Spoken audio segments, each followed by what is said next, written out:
Hello, everyone, and welcome to the Film Score Podcast. I know it's been a little while since you've been able to hear my voice, but it is good to be back. I'm here with a brief little recap of some of the best and most notable film scores from April through June. And if you're wondering where the next set of composer interviews is, it's coming. I hope to be officially kicking off Season 2 either in late July or early August, depending on when the first couple interviews get recorded. I'm really excited for this second season. I've got a load of great composers lined up already, and as it goes, I'm sure I'm going to get a ton more. It's going to be really exciting. You're going to hear a lot of great familiar voices, as well as a slew of more independent, up-and-coming film composers as well, trying to get that balance. One of my favorite scores that came out this period is Sound of Metal by Abraham Marder and Nicolas Becker. When watching Sound of Metal, there's maybe 10 minutes of music throughout the entire film, and it's all just like really ambient, atmospheric.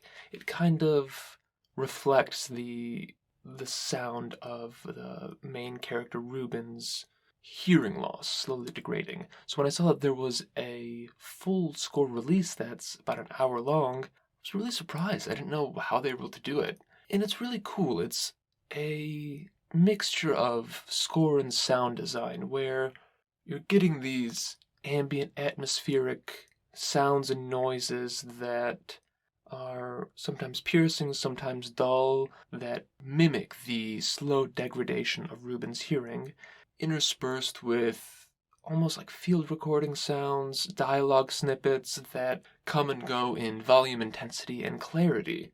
And so it really encapsulates that journey, and it can get quite uncomfortable at times.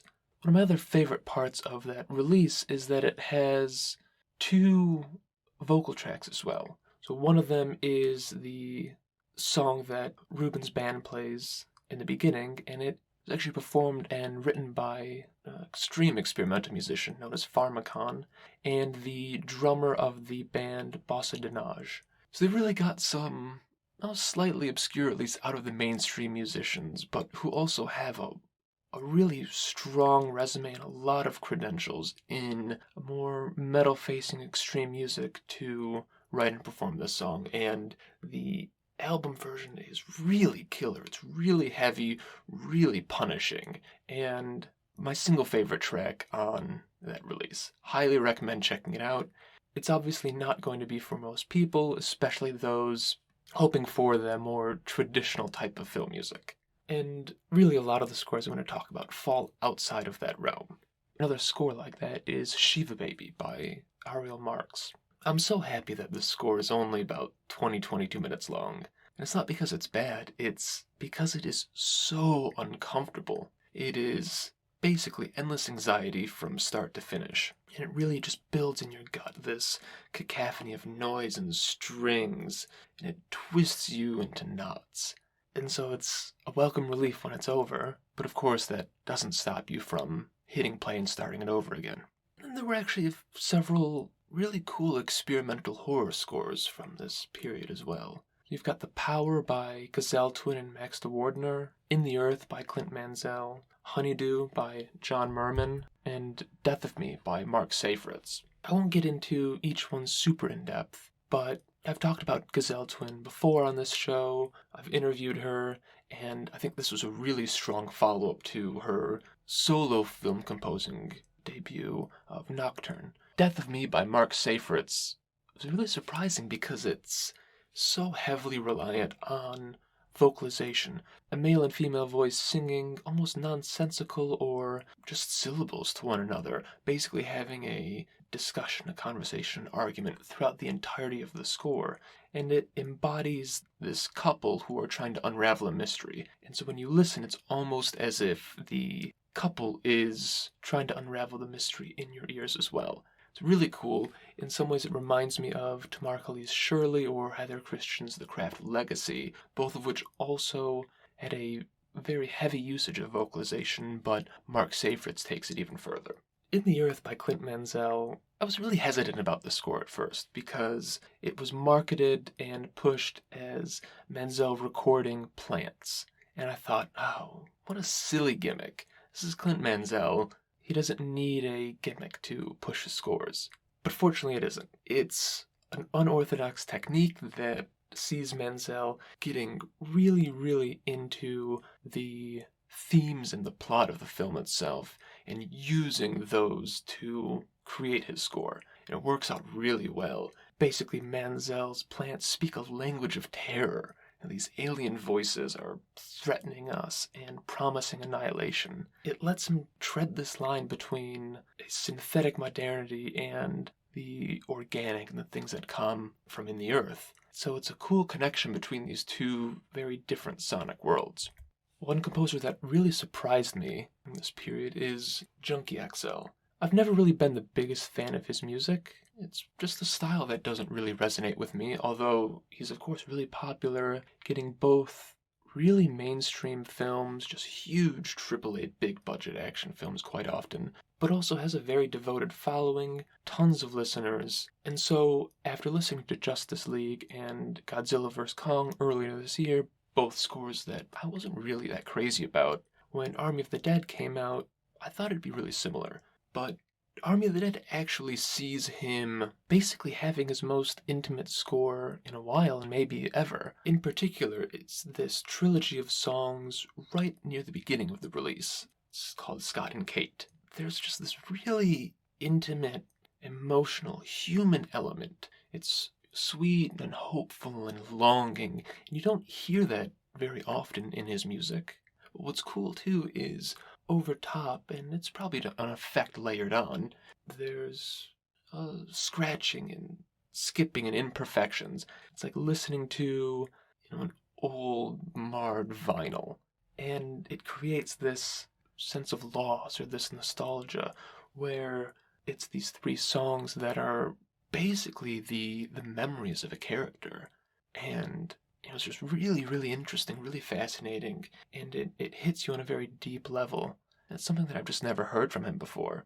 Now, unfortunately, I don't think the score itself was very well received from a lot of people, at least as it works in picture, but on the release itself, it works really well, and I hope that he continues this type of style. The Mortal Kombat was a score that released to pretty divided opinions. I've always thought Benjamin Wallfish, the composer of Mortal Kombat, is really good. I mean, in 2017, I think, he had 3 scores that he just knocked out of the park. The most well-known of those, of course, is going to be Blade Runner 2049, on which he worked with Hans Zimmer. And this is someone who, at the top of their game, is able to come up with really, really great music. Problem, to me at least, is that sometimes it just doesn't work. It's not always consistent. And that was my feeling with Mortal Kombat. There's some interesting themes and a decent usage of the traditional Mortal Kombat theme song from the first film back in, when was that, the earlier mid-90s. But I thought a lot of it really just kind of bled together into this whirlwind of impenetrable sound that didn't really grasp me. I don't know others felt the same, but there were quite a few people who thought it was just exhilarating music. So again, this is where you get into just personal opinion. It's not my style, but I'm glad that it's the style that other people really quite enjoyed. I'm not always the biggest fan of scores for children's films, and frankly I hate using that term because it does make it sound really demeaning, or doesn't quite give it the respect that it deserves. But 2 that came out that really, really impressed me were Luca by Dan Romer and Peter Rabbit 2, The Runaway by Dominic Lewis. Now, Luca being good doesn't surprise me. Dan Romer is a really, really talented composer. He did great work on Wendy, Beast of the Southern Wild, and quite a few more. This is a really sweet score that's full of hope and makes your heart sing without ever being too saccharine or over-the-top sweet. It strikes a balance that's very, very difficult, and that, frankly, not a lot of these types of scores are able to hit. One of the great parts about it is, I think it's really good igniting that feeling of childhood, of the possibility and the imagination. Peter Rabbit 2, The Runaway, this just blew my mind. And maybe part of it is judging something from first impressions. I just assumed that this was kind of a cheap cash grab film that really wouldn't have a lot of thought or effort put into it. But the score's great. It's a lot of fun, but it also takes itself fairly seriously, although not too seriously, and it really respects its audience. It doesn't treat children like children. It treats them like adults. It's a really dynamic orchestral score, full of changes in melody, highly layered, quite complex. It's energetic and tense, but it's also silly and lighthearted. And I just can't say enough how much I enjoyed it, both from the sense that it's a good score, but also that sense of surprise of having unfairly, I'll say, low expectations and being blown away. On a completely different note was False Positive by Yair Elazar Glotman and Lucy Railton.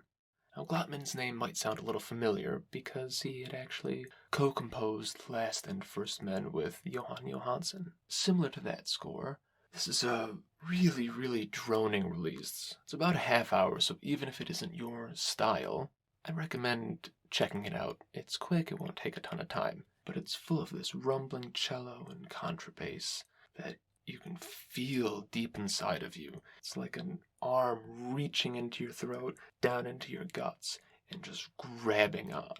It rumbles and resonates, and just shakes you. And so it has me quite excited for the film as well. It's a very interesting pairing, with Railton, my understanding, being an accomplished cellist. I've quite enjoyed this growth of droning cello-based scores that obviously have been around for a while, but I think really entered the public eye with the release of Hildur Gudnadottir's score for Joker. Really one of the best examples of it, and I'm thinking, at least, or I'm hoping, it's created a bit of a sub-genre in film music. A lot of people hate that style, but I'm a huge fan. One other score that I really liked, and frankly there's way too many to cover, it would take me hours, and I don't think everybody wants to hear that, was Non-Citizens by Leon Gurvich. Back in 2019, Leon released Noah Land, which was basically a piano-based score. It's really, really lovely to hear. Quite somber and sorrowful, but also very beautiful. And Non-Citizens feels like an evolution of that, where in addition to the piano, he's now added cello and like an effects-laden Central African percussion sprinkled throughout. It's a documentary about Central African migrants trying to travel to Europe. And it's really beautiful and reflective, and you can feel the plight and the hope and the hopelessness and just how fraught this journey will be. But it's also quite eerie, and I think that eeriness and unsettling nature amplifies the feeling of fret and woe that is throughout this score. Now, like I said, there were actually just so many scores released during these three periods that I really, really liked, as well as other notable scores that maybe I didn't like as much, but were still worth mentioning. There frankly just isn't enough time. I mean, you have A Quiet Place Part 2 by Marco Beltrami, The Conjuring 3 by Joseph Bishara, Oxygen by Rob, who's a great, great composer, ton of great synth work, particularly in horror, both in the US and in France, and Cruella by Nicolas Pertel, as well as his Underground Railroad scores. I think he's released 3 volumes so far. You have Emily and the Magical Journey by Joe Kramer, which sees Joe continuing to have a really strong output in the more independent scene. And one that I really liked was Sam and Maddie Make a Zombie Movie by Joe Buzzle. It's almost a really lighthearted punk rock, pop punk score, and it just makes you feel so good to listen to. Even just listing these off is barely scratching the surface of the many good scores that were released during this time. I have a couple articles covering more of them and going more in depth for April and May. I hope to have the June one out pretty soon, so that will give you a little bit more information and show you a few more scores. But we're spoiled. There are just too many to cover. both notable ones and great ones. And while I'd love to be an exhaustive resource for everything worth listening to or everything notable, it's simply not possible. Which in one sense is too bad, but in the other sense, it's just great. I feel so spoiled and so lucky to have such a sheer, overwhelming amount of great music to listen to. Frankly, we should all feel lucky. Now, as I said, interviews will be starting back up either in late July, early August. Ton of great names. In fact, I have so many tentatively set up for the moment that I might do a couple weekly releases just to get them out the door and so I don't have a massive stockpile. We'll see. In the meantime, I hope you enjoyed this. I hope that there are a few scores on here that pique your interest, that you check out and that you like. If so, always let me know.